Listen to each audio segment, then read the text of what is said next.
Hello everyone, welcome to this video, and in this video I'm going to show you how you can fix if your iPhone screen is too dark even with max brightness. So we can see that my iPhone screen is really dark and I have my brightness to the max. So why is my screen so dark? Well, there's a really good reason for this, and this is how you can fix this.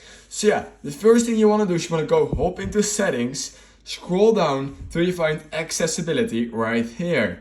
Now what we're going to do is we're going to scroll till we find, or we're going to just simply click on display and text size. Now what we're going to do is we're going to scroll all the way down till we find reduce white point.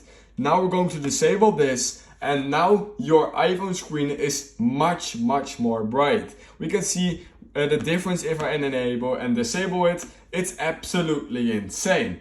So yeah, some people just randomly turn this on, or just automatically sometimes it turns on, or just on accident someone turns it on, or someone turns it on to mess with a friend. But yeah, this is how you can fix this. If you learned something from this video, I would highly appreciate it if you could like this video, subscribe to my channel, and I hope I will see you in my next YouTube tutorial video.